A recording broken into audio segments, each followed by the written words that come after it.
So, welcome to episode 16 of the Lessons in Leadership podcast. It's my absolute pleasure to have the president of Crozier Consulting on this. Nick Mocan will be joining us and sharing his pathway through leadership. Before I start, I'll open it up by just saying, and we'll find out. Nick was a good sport and said, "Why don't we do a pint in the podcast," which I normally do, which was nice of him to play along there. Force you to have a beer here, Nick, and then. Wearing our favorite team jerseys, which you could see could not be polar opposites. So we'll have a little fun with that. But before we get going and introing and talking a little bit about your background, what are you drinking? Well, I've got one of my favorite local beers in Guelph here, Wellington SPA. Nice. I had a past client on who, same thing. They went Sleeman, Wellington, and then oddly enough, one of them went Steam Whistle in Toronto. But I love Wellington. It's great. Yeah. Cheers. I went local as well, so I'm doing a Creemore premium lager now that I'm up in Wasaga Beach. We've got some great breweries in Collingwood, and there's a great beach beer called Wasaga One, but I've done those, so we're going to go back to Creemore for this one. So cheers, Nick. Thanks for being on the podcast. Looking forward to it. Thanks, Mark. Awesome. So a little bit of background about Nick, and then I'll let him fill in the gaps. Nick's got an interesting path. He's been president at Crozier since 2020, if I'm not mistaken, but there as a partner since 2009. He's also served, and I think continues to serve, on the Town of Milton Economic Development Advisory Committee. And he's also got some pretty cool titles like Business Person of the Year and Executive of the Year. So you certainly got some recognition for your leadership skill set. And then lastly, hey, you a G guy. You know, and having worked in Guelph for 6 years at Fusion, I've got a connection to Guelph, so I love that. But the major reason I wanted to have Nick on the podcast, and we'll let him close any of the gaps, was I'm just a huge fan of what Crozier does from an employment branding perspective, a leadership perspective, and who they are as a company. And quite transparently, I haven't worked with Crozier. So again, not a client, just always admired them from afar for years. Most importantly, and we'll get into this, I guess, in a little bit, Nick, but I said I'm going to let you close any gaps here, but I do want to talk about what you're doing for employees in that such a difficult pursuit for a new home and how you guys partner with your employees. I'd love for you to share a little bit, but before we jump into that, what did I miss about Nick and his background? Wow, that was quite an intro. Thanks a lot, Mark. I think you've really nailed it. I mean, I can go into some back when I was a paper boy in Windsor for the Windsor Star. I think that's when it all really started for me in business, and I didn't know that until recently. I didn't appreciate how that set me up along the way. It just helped me move. It helped me move through or begin my entrepreneurial career. Back in the when I was a paper carrier for Windsor Star, I was 12 years old. I wanted to earn my own money. I wanted to save my own money and figure out what to do with it later. And I got this paper route job that I would have to deliver about 80 to 90 newspapers every day after school. And I would always find quicker ways to do it and find a way to build new customer base and find a way to serve my clients. I had no staff. I was I was a sole practitioner at the time. So for about 4.5 years, I delivered newspapers, and I kid you not, I was probably the most or the wealthiest paper carrier in Windsor. And I took it so seriously. But it was a lot of fun for me. It was a lot of fun meeting families, meeting people, getting to know them at a deeper level. And those are some of the things I really do today. So when I look back, it was hard for me to really understand that when I was 12 years old. But when you look back on, how did I get to where I am today? It all started as a paper carrier, lo and behold. So I try to share with my 3 little kids at home how hard work goes a long way, and some of the opportunities they have before them can really shape their future 20 years, 30 years down the road. And even some of our staff young engineers or people mid-career or people who have just immigrated to Canada. I really, it's important for me to open their eyes to opportunities and show them how little successes and little opportunities can turn into huge, huge wins. So that's really filling the gaps, I think, in my journey. Undergrad from Guelph in water resource engineering. That was a ton of fun. So much fun that I came back for 2 more years and earned my master's degree at Guelph.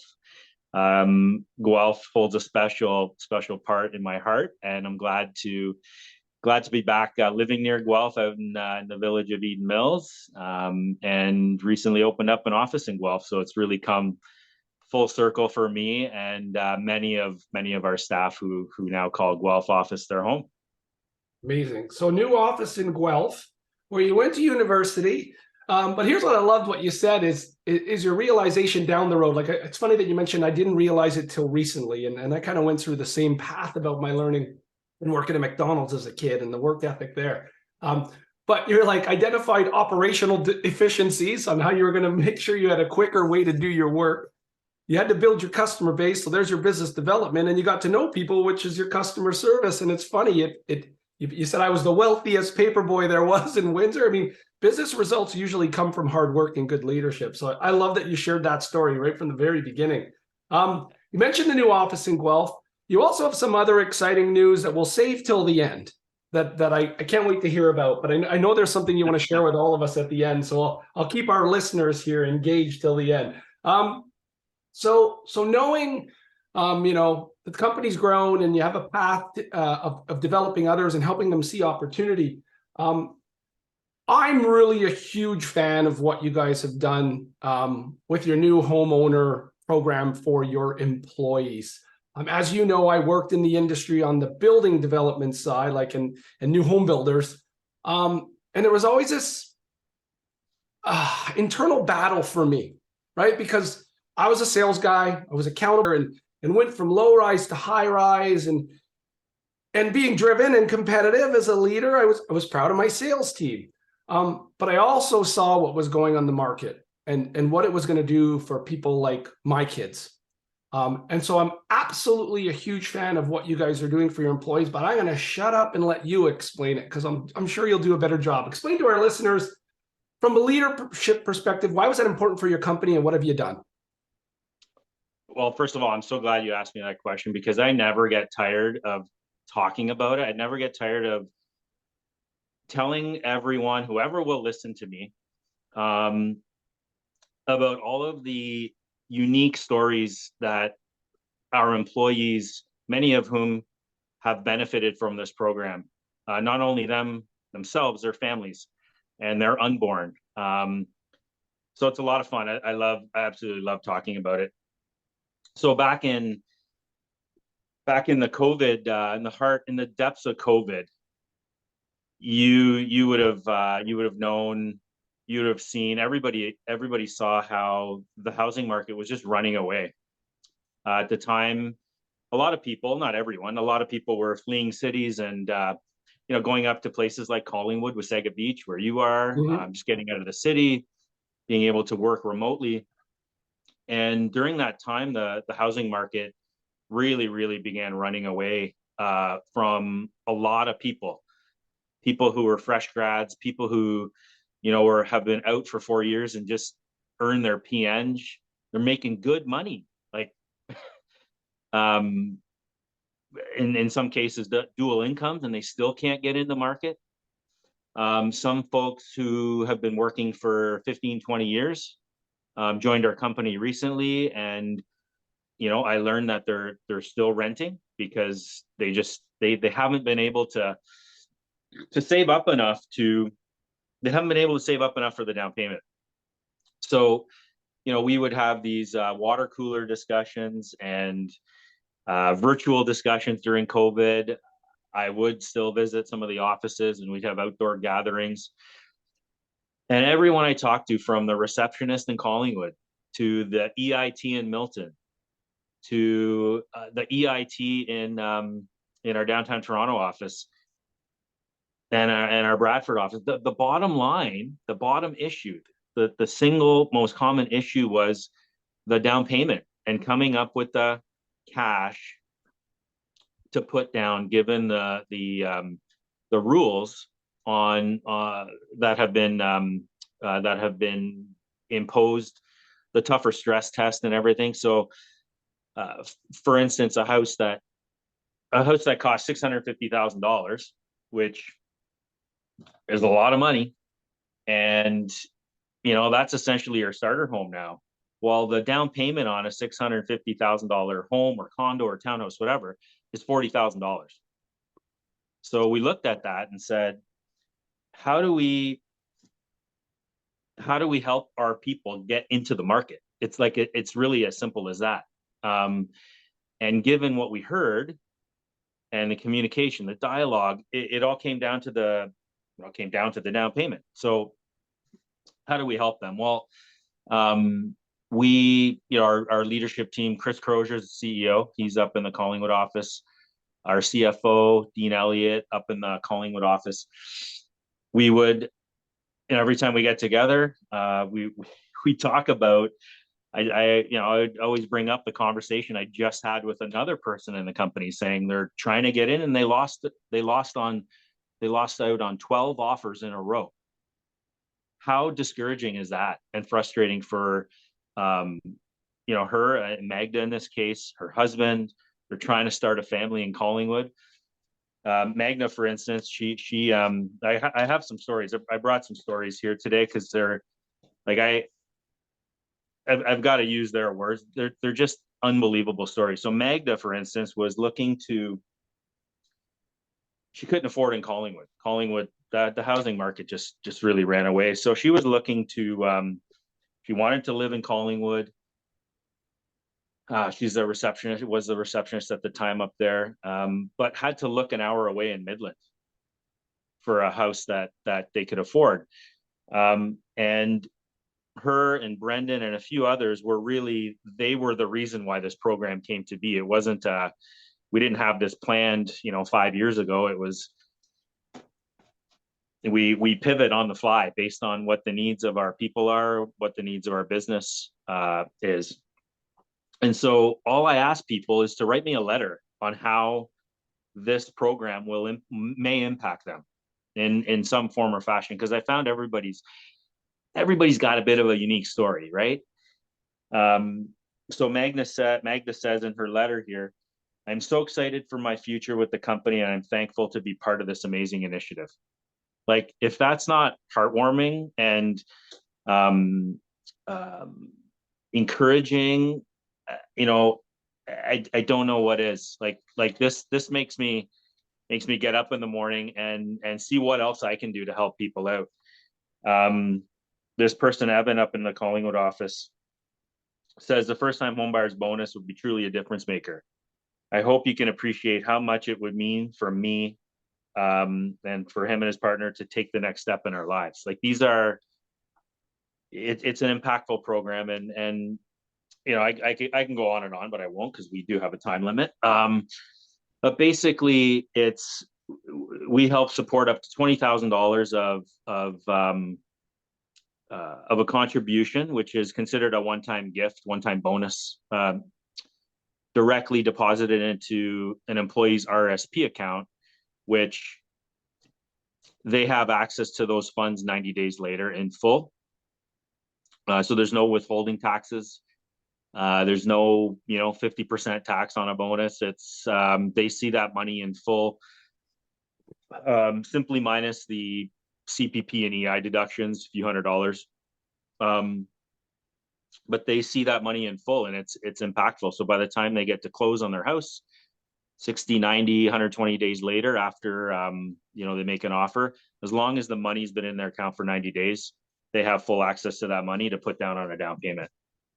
And so we scoured, we considered everything. I spent a lot of hours on the internet searching for similar programs. I couldn't find anything other than the government's program. Government has a home buyers plan that actually makes our plan possible.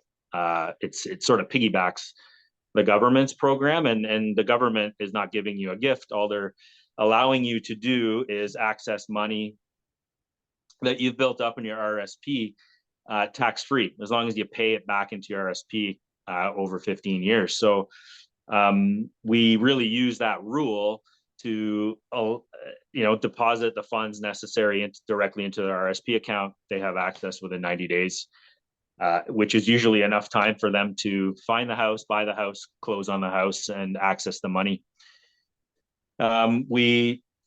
We simply ask folks to stick around for 3 years, and every single person, Magda, Evan, David, 2 Rebeccas, Roshan, Ian, Joel, they're all, Joel says, programs like this are life-changing. And I feel very fortunate to be able to apply to it. Thank you for also taking the time to read about me and how this program can help us achieve our dreams. These folks, the 3 years to them is sort of it is what it is. Like they're sticking around for the long haul. So we've got that in there just to, it's a big investment that we're investing in them. So we've got to protect that as best we can. But everybody I've talked to so far, that's really that's an afterthought. Amazing. So and it's really exciting, and you know what? It's still getting attention. And I speak to other companies who haven't. They want to learn more about it. It seems that they fear rolling something like this out.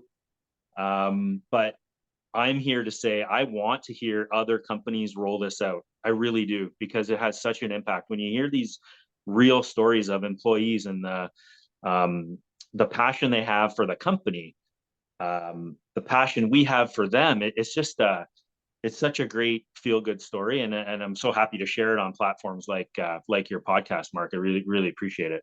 Oh, well, I'm very happy you have. It's, those types of stories need to be spread if other organizations are going to get inspired to do it. And I love that you shared the story about Magda. Like, so did she end up getting a house in Collingwood? Got a house in Collingwood. So there's like, so I'm a little bit of a scaredy cat with driving in the winter. Okay. And so when I first started at Fusion with Lee, I was living in Burlington. Okay. And just the drive up Highway 6 was just, an anxious guy. I wasn't comfortable because it's like the snow belt starts just south of Guelph, it feels like. And Lee was awesome with employees. We had an employee discount for a home. Certainly very generous that helped. And that allowed me to move. And it actually took a lot of anxiety out of my life around the drive. And so now that I live up here, Nick, I know what Midland to Collingwood looks like in the winter because my kids play hockey. And we have games canceled, and like there could be 2 centimeters of snow, but if it's windy, whiteouts, right? And so it's all that side effect that shows emotional intelligence for your staff and takes away anxiety. So I just love what you guys are doing. And then it becomes no surprise to me on an employment brand side, like you guys are always sharing on your website and in your social media stuff what it's like to work at Crozier. And I've always noticed it's authentic. It's sincere. People just genuinely friggin' look happy at work. Surprise, surprise. Well, that starts with respecting who you work for. And this program must be a huge part of that. So kudos to you guys. That's amazing. Thanks, Mark. Yeah. The drive from Midland to Collingwood, when I heard Magda talk about that, I said, there's no possible way. Like, it would be so stressful on her husband. We all thought we got to do something about this. We can't let this happen. And she bought a house, expecting their first child, and she's taken on a greater role at Crozier in Collingwood, and it's just I'm so satisfied seeing that. It's amazing, and it's and from a business perspective, and it doesn't sound like that's why you guys did it. You did it for the right reasons, but again, just another feather in the cap of employee engagement and wanting to work for people. Because at the end of the day, they say you don't quit your job, you quit your boss. It's usually true unless there's a growth opportunity. You can have a great boss and you can't grow where you're at, and that happens, and that's good turnover. But this is the type of thing that employees look at their leadership team and really respect. So again, kudos to you guys. But let's dive in a little bit more about you. So How would you define your leadership style, and why do you lead that way if you had to define it? Well, I think it's, as I was thinking about this, I don't go to work every day and think about my leadership style. I just lead naturally. I don't dwell on it. I do what I feel is right, lead with compassion and sincerity and caring. And it all boils down to servant leadership. It's really, I think that's what our that's what our employees need. There could be other companies or other organizations out there, public, private, institutional, quasi-institutional, who may require a different leadership style. But um, I'm lucky to be in this role that I find myself in today, um, because I think I resonate with staff, and I understand from what their needs are. Their needs are servant leadership. They need they need a leader who can help them grow in whichever way they decide they want to grow, whether it's fast, whether it's slow, whether it's multidisciplinary, whether it's interpersonal. There's so many areas of growth, and it's important for us as leadership, myself included, and spreading that philosophy throughout our leadership team, so all 350 of our staff can grow. uh, I can't communicate with all staff every day. So it's important for me to work with our leadership to make sure that our employees are all receiving that servant leadership style. And going back 20 years, I've been working with Chris Crozier. I don't think he once called himself a servant leader, but he is a servant leader. And that's where I really get my leadership training from, for the most part. And influence on the professional side is really Chris, and some of the other great leaders I've had for shorter periods of time throughout the GTA and in the States where I worked previously. But it is really servant leadership. That's what makes me happiest. To be honest, I enjoy that. It's a lot of fun watching people grow, catering to their needs, adjusting to meet their needs. I'm not afraid to, well, in fact, I encourage people to really stretch themselves, to grow, get outside of that comfort zone that people tend to fall into, and put their 9 to 5 in, and they're comfortable and all that. That's when I know, when I see that happening, I know people aren't growing. It's, we've got to adjust. So while I lead as a servant leader, I give them a safe space to explore what it's like to be outside their comfort zone.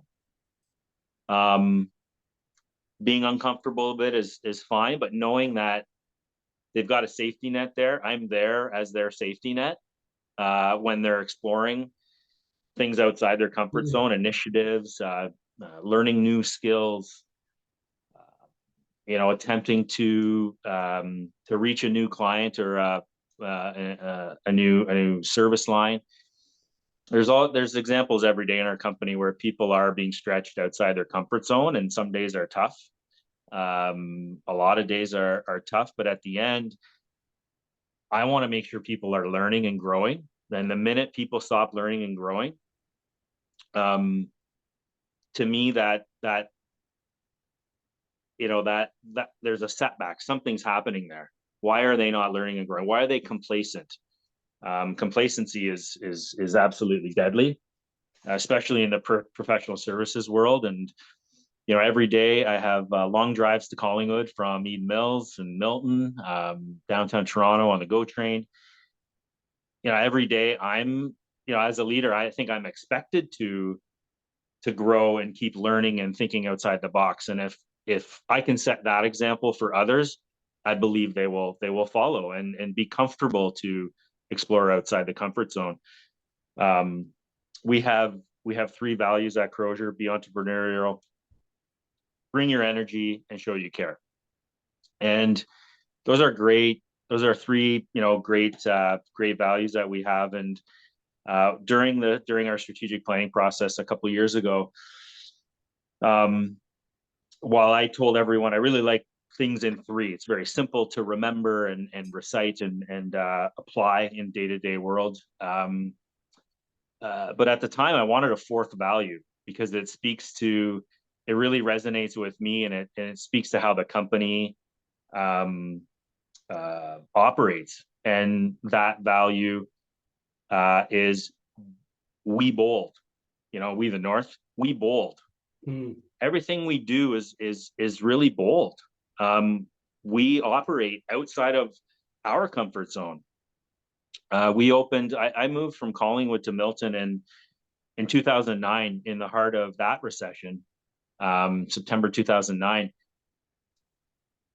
And there were a lot of people, a lot of colleagues, a lot of friends of mine, folks from other companies, leadership in other companies, who said, "What the heck are you guys doing? It's the middle of a recession.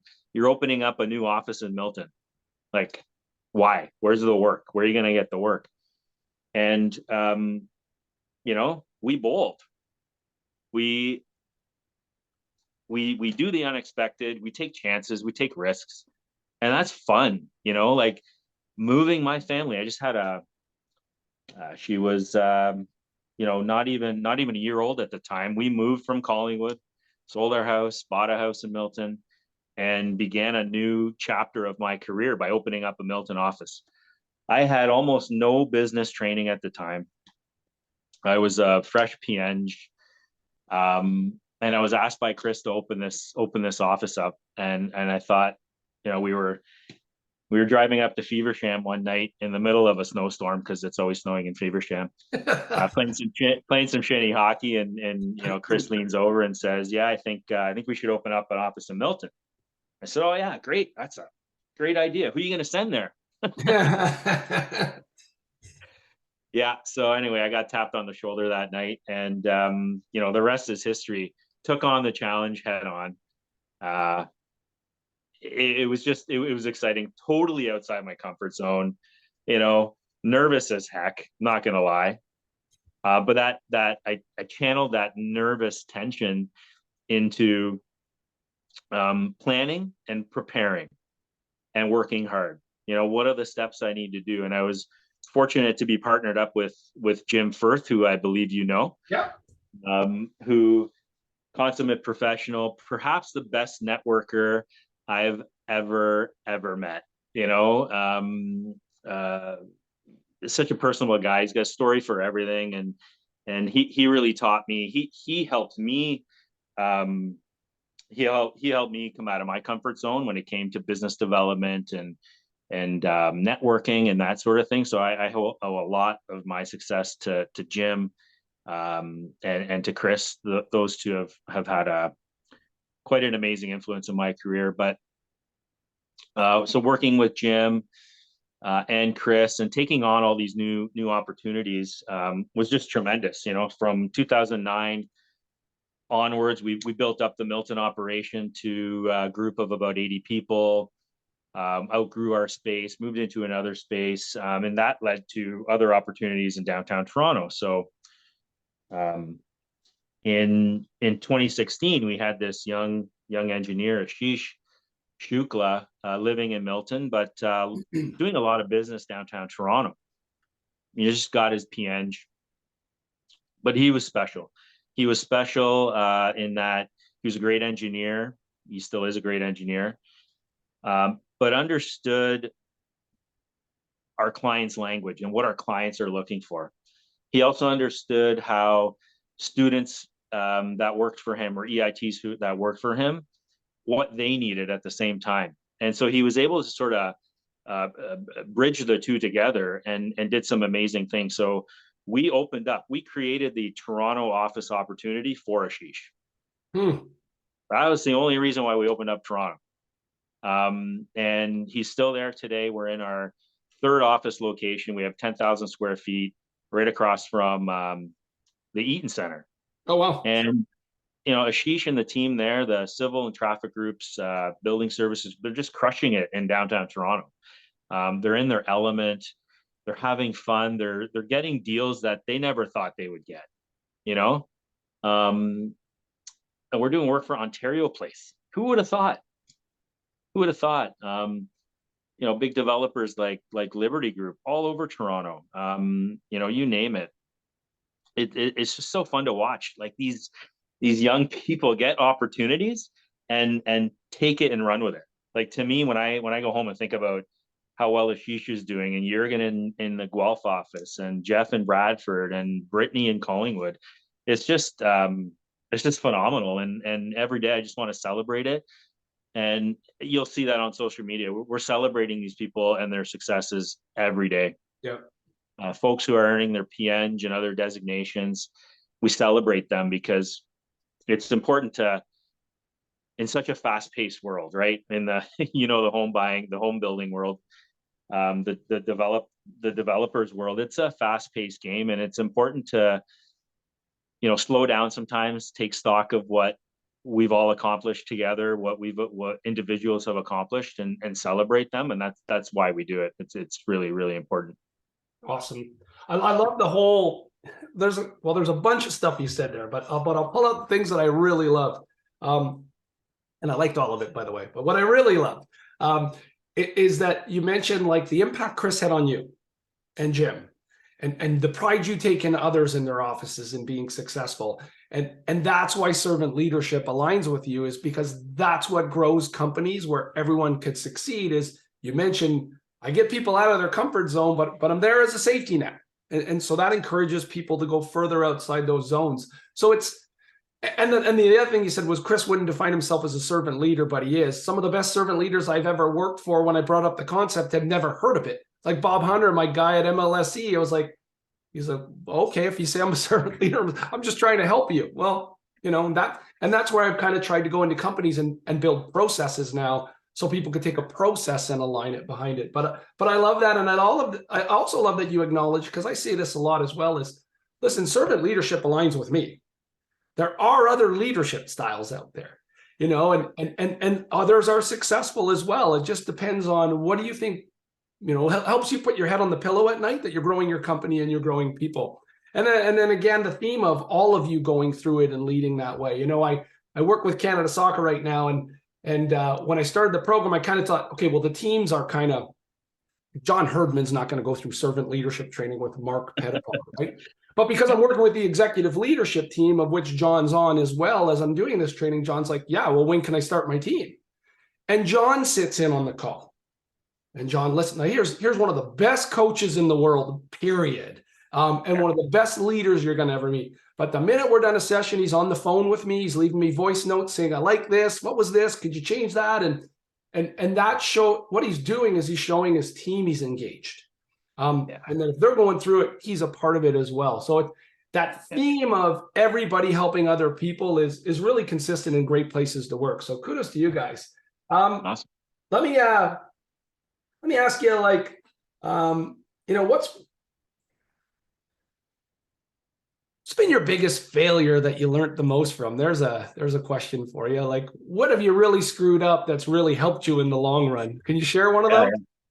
Sure. Let me just crack my window or door. It's absolutely boiling in here. Okay, go ahead. Maybe you can edit that out. No way, we're leaving it in. You're leaving it in. It's cooking.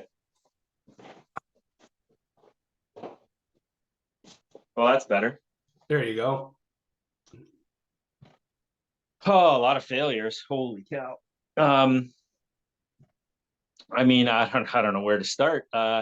So, you know, going back to opening up the Milton office, no walk in the park. Didn't know what I was getting myself into, or I didn't know what Chris was getting me involved with. But Jim and I had a clear mandate here in Milton. Was, you know, at the time, 2009, Milton was perhaps, if not at the top of the list of Canada's fastest growing communities for several years in a row, in fact. And so that was one of the reasons why we opened up an office in Milton. Like, how could you go wrong opening up an office serving the engineering needs of the public development community, what have you, in the fastest growing community in Canada. I mean, what could possibly go wrong? Well, we had a vision of earning work with a number of key developers. We had our laundry list of developers that we would be hoping to win work from. Well, 2-3 years into that, we hadn't won work from one of those developers. And so, Jim and I had some tough conversations, some tough meetings, and scratching our heads. And we said we're doing all the right things. Like what's going on out there? Well, obviously, it didn't hurt that, or it didn't help that we were in the middle of a recession. But what that taught me from a business perspective is that business is business, and what services do you offer that other companies or other developers, or maybe not the blue chip developer, but what are other developers' needs, and who are the other developers out there that might require your services?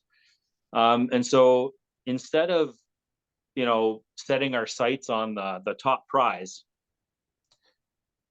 we sort of looked at each other and said, like, we need work. We just need work. We need to build our business here in the GTA. Like, we get tons of work in Collingwood.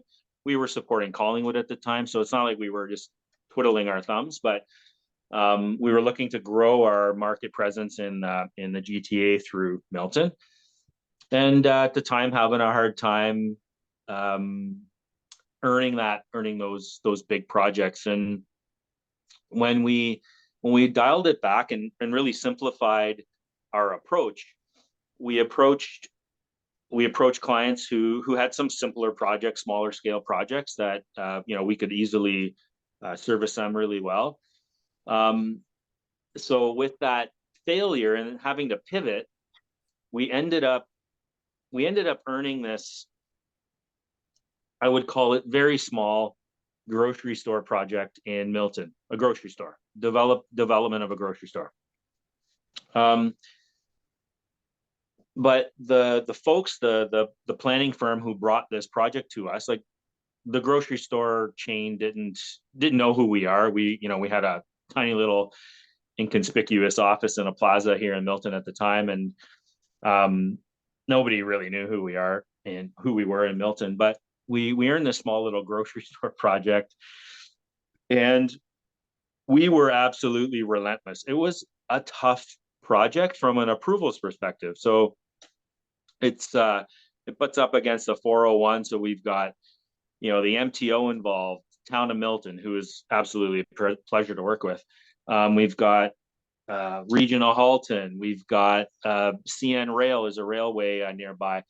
We got all these, like, Conservation Halton. We've got layers and layers of approvals, and the planning firm who reached out to us to give us this opportunity, I wasn't going to let them down.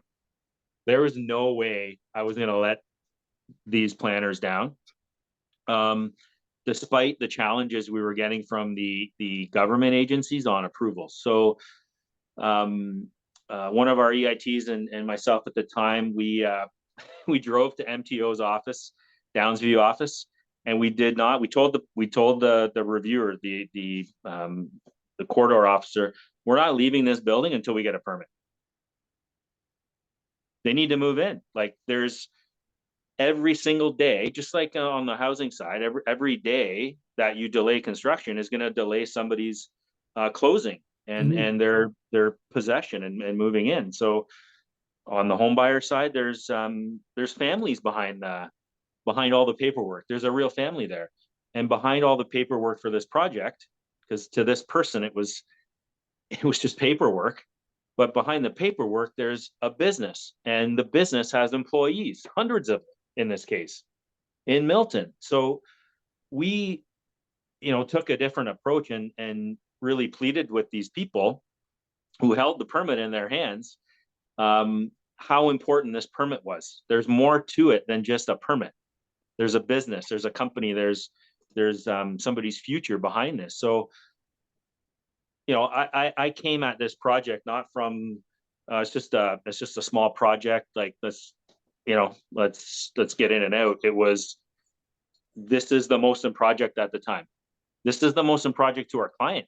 This is their next, one of their flagship stores, and they're really proud of it. And I'm really proud of it to this day. But what happened with that little success, well, going back, the failure of getting all these big, huge projects led us to pursuing these smaller projects. Well, what's interesting about this story is this small project led to a monster project. And this big American retailer came up to Canada in 2011. Some call it Target. Yeah. My wife's a big fan of driving to another country just to go there when she can. Yeah. Hey, I do the same. We have a lot of Target products in our house right now. But anyway, we ended up, through this little job in Milton, we ended up doing all of Target's distribution centers across Ontario. Huge projects for us. They were absolute game changers for our company, specifically in Milton. But we had our Collingwood office working on it. We did one in Cornwall, one in Milton. We did a number of stores, a lot of engineering for a number of their retrofits and site plans and expansions. It's really sad to see that it didn't work out for them. But looking back at how such a small project led to such an enormous project that I still talk about today, and I make sure all of our employees hear about that success, hear about how a small project can lead to huge success, because it's really not the size of the project, it's who you're working with, impressing them, working your hardest to address your clients' needs and address your colleagues' needs. Like in this case, the planning firm who knew that whatever size project they deliver to us or put into our hands, we're going to give it our all. We're going to invest in it. So the lesson learned on the business development side, you were able to pass on to others, which is awesome. And it sounds like a lot of it probably referral-based business, which comes in, small sizes and becomes bigger sizes. No credit for myself here, but I worked for a leader named Lisa Larder when I was at TELUS. She's phenomenal, and she has her own consulting business now. When I got into this, she's the one person who really kicked me in the ass, Nick. Like she'll call out my crap quickly, and I've always admired that in her. Like I don't get defensive; she can just say it as it is. And so when I started, she was really questioning me on my rates and why I was charging so low. And she was like sending the wrong message, and I had to trust her to get there. And then the other thing she taught me was about rocks and sand. And so if you figure out, in a jar, if you got 3 huge rocks or marbles, whatever you want to call them, there's a bunch of empty space around it, and your jar's not full. It's the little sand that fills your jar, and it's harder for the sand to escape than the big marbles. And so that's the way you got to look at your business. If you got 3 big clients, good for you, but your jar's not full, and heaven forbid you lose one of those. And so interesting lesson there of the failure of not getting the big businesses, but actually starting with the small ones and then sharing that lesson. I love that. So I'm going to get a little personal here, if you don't mind, and don't go too deep if you don't want to. I find some of the greatest leaders I've worked for, they have professional influences that we'll talk about in a little bit, but they have personal influences. Either the people they hung out with, the way they were raised, their siblings, whatever that is, they became the type of leader they are because someone in their life treated them that way. And so are there any of those stories you can talk about your personal influence? Oh, sure. I don't have to look any further than my parents, who, they left the former Yugoslavia. They left Croatia in 1969, came to Canada, not knowing the language or didn't have any money. They landed in Windsor, where a number of folks from their village immigrated to, and all for the sole purpose of raising a family to give their children a better life. They didn't have any kids at the time. I came along about 10 years later, and everything they do, like, if I were to ask my parents, why have you led our family? Why have you led as servant leaders? And they'll look at me probably cross-eyed, going, "What the heck are you talking about?" But they sacrificed, they gave us the avenue to succeed, whichever way we wanted to. Nothing was forced upon us. They taught us through examples about hard work and perseverance. So a lot of my teaching, learning comes from them directly. They're relatively uneducated, so it's not, they're not teaching me about business per se, but they're teaching me about um, hard work and caring for people. And when you ladder that up to business, the successful businesses are ones who have leaders who work hard and care for their people. Like, it's really that simple. Um, but it's at the same time, it's so enjoyable watching people grow. Like my parents, you know, they'll turn on like CTV last week, and they'll see me on there talking about our home buyers program, and they're proud. Like I'm proud when our employees succeed. So, um, they came here to give us a chance, right? To give us a chance at success and a better life than what we could have had back in the old country. And they even, when they hear about these homebuyer stories, they start tearing up, because they think about how hard it was for them to buy a home, and saving every last penny to get into the housing market in Windsor, 40 years ago. To see that we're helping all these folks get into the housing market quicker, and realize their dream, to them, to even my parents, they're proud of that. So I I owe a lot. I just owe a lot to them. Amazing. Um, I owe a lot. I just it's amazing what they've done for me, even to this day.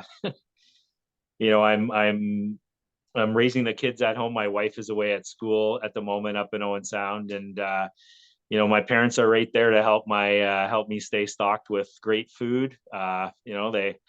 They roll up the 401 every few weeks and deposit some goodies in the freezer, and they're looking after me as I'm sort of looking after our employees, and it's sort of it's one of those great circles. Oh, that's awesome. I loved it. And I'm glad you answered it that way. And it's funny because I do share the same story. And I've shared it in my podcast and in my book and my training. And to your earlier comment about I didn't realize it till Yeah, I didn't realize I had servant leaders in my mom and dad till I realized what servant leadership was. And it's exactly what you said about your parents. yeah, Working hard was my dad, discipline. Of course, my mom worked hard raising 5 boys. I don't mean that, but like from yeah. professional perspective on the job, and caring for others was my mother. Like she maritimer, like that was it. Like she's not happy till everybody's smiling, right? And seeing other people Exactly. be successful. So it's not shocking to me that the leaders I've had on this podcast have that common theme of, whether it's spouse, friends, professional influence.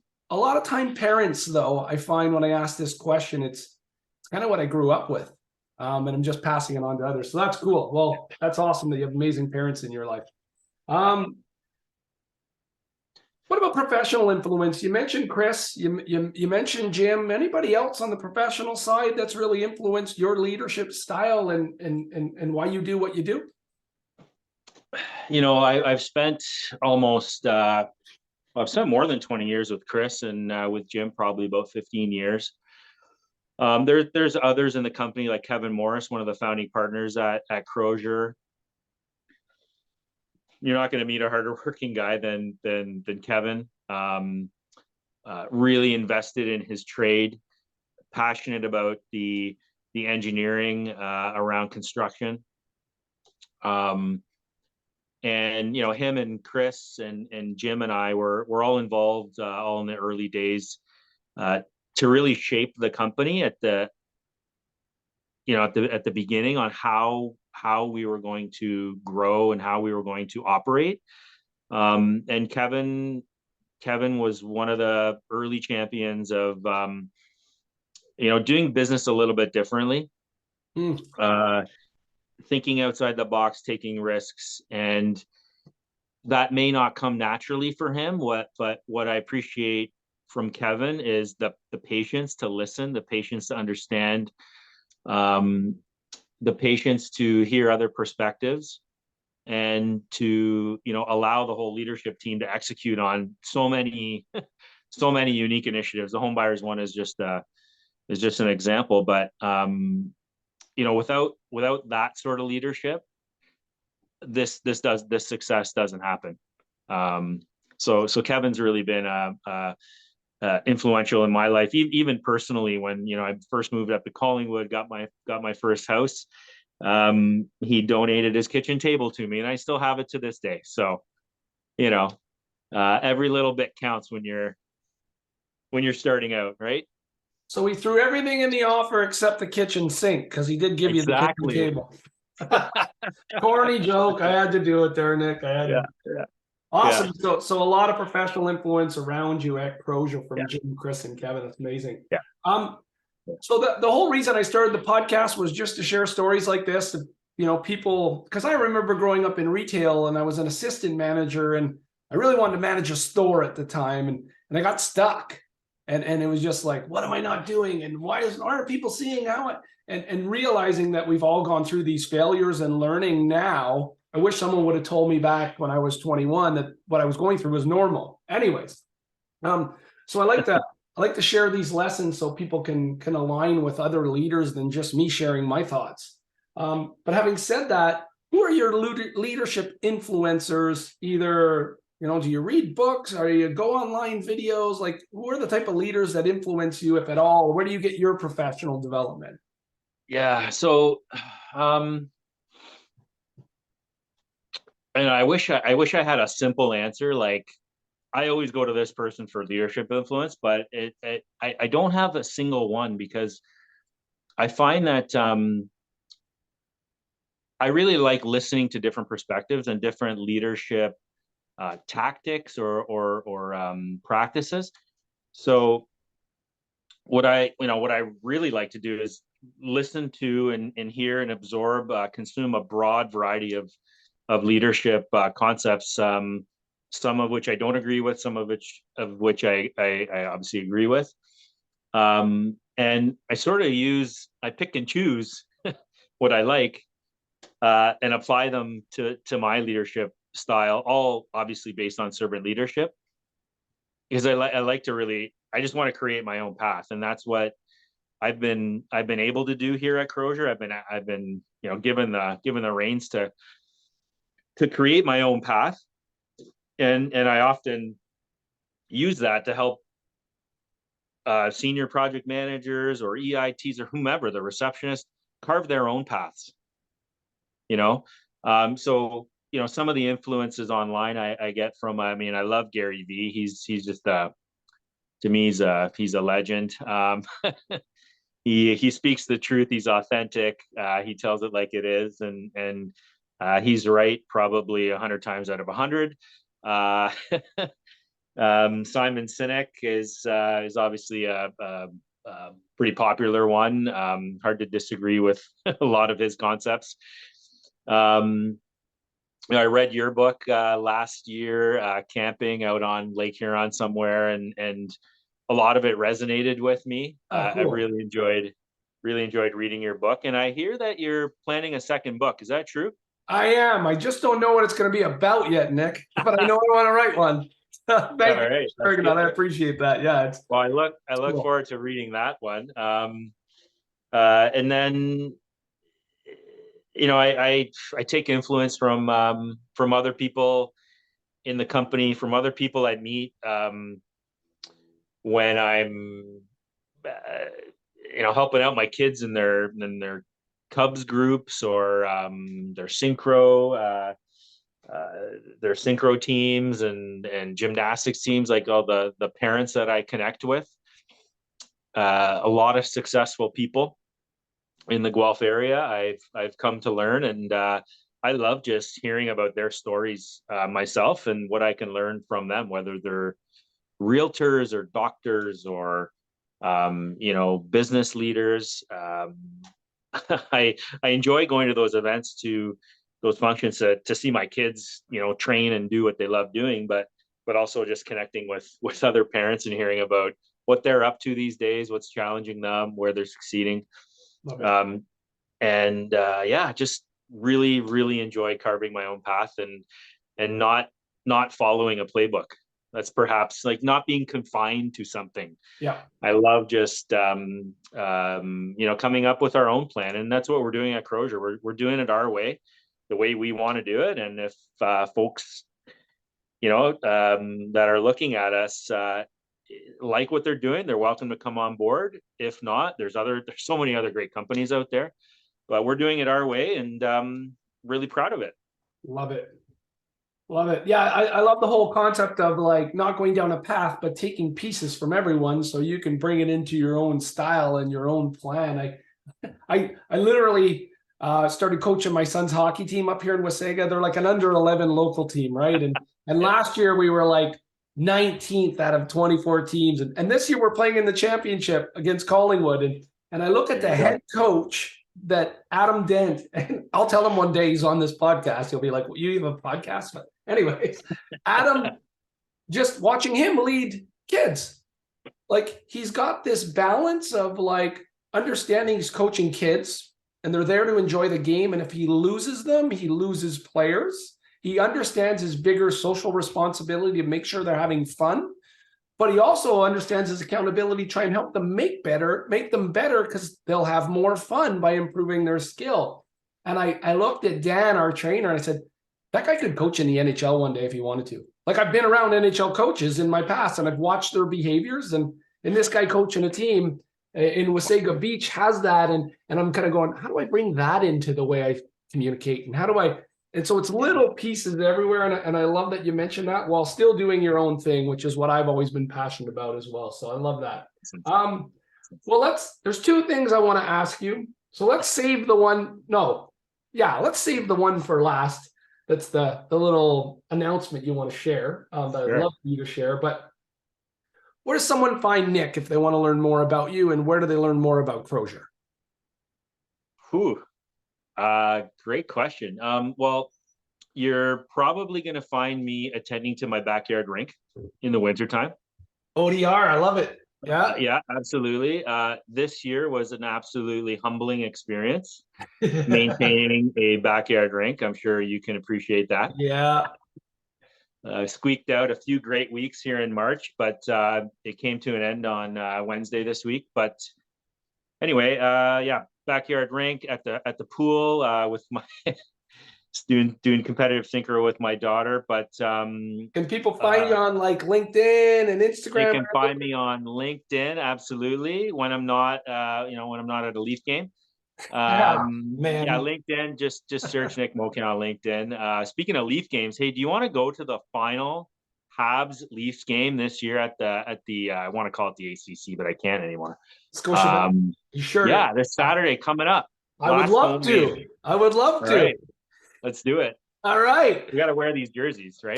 Can I wear my jersey? Absolutely. Yeah, it's encouraged. You know, when I worked at MLSE for 5 years, Nick, I always wore a Patrick Roy t-shirt under my suit on games night. I can say it now, but at the time I wasn't so brave about it. But anyways, it never helped, by the way. We always seemed to lose when Montreal came to Toronto. But anyways, so great LinkedIn, and thank you for that offer. That's cool. I can't wait. LinkedIn, what about the company? Where can people learn about Crozier?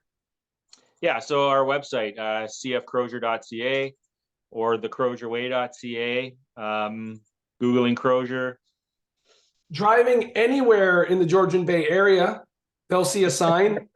They might see a few signs. I love it. I rave about it all the time. And your signs are just your logo and your color for your brand, and that's it. And it's brilliant because they're all over the place, and people go, "What's Crozier?" And then they go search. So I think you guys have done exactly that. So tell us, there's some news you want to share. Yes, I can't wait to tell you this news. I've been waiting here now an hour. Uh, so small and medium-sized companies in Canada are those that are like 500 employees or less. They make up about half of Canada's GDP and about 90% of the private sector workforce is within the small and medium employer category. There's 1.1 million small and medium employers in Canada, which is incredible. To then share that we have been named top 100 small and medium employer in Canada by Globe and Mail and Media Corp for 2023. So excited to be able to share that. It's just a testament to our employees and our leadership group making such a mark in the industry, and to the point where we've been noticed and recognized by a great organization. And it's just really humbling. I never would have imagined. So I'm really happy to share that today. That's tremendous. Like amazing news. And I'm not shocked because, as I've told you, like, so people understand, Nick and I have never worked together. Like, I've just really admired what you guys have been doing, like I mentioned at the beginning of the podcast, for years. And so that's not a shock to me. Congratulations. That's amazing. And to your point, it's a group award. It comes from everybody and all the employees feeling like it's the top place to work in Canada. I don't know what the qualifications are and how they score, but usually employee feedback is a big part of that process. So kudos to you and the team. That's amazing. Congrats. Thank you so much. I really appreciate it. Thanks for letting me share this on your podcast.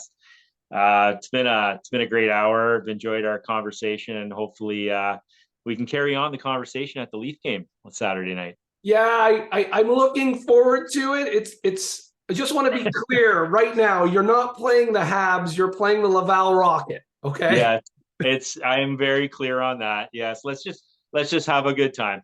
I've never wanted my team to lose more, Nick, because if somehow we can luck into Connor Bedard or Fantilli, I'll be a happy camper. Yeah. I'm looking forward to it. Thanks for doing this. Shot at that. Yeah, thanks, Mark. Really appreciate it. All the best to you and the team at Crozier. Thanks, Mark.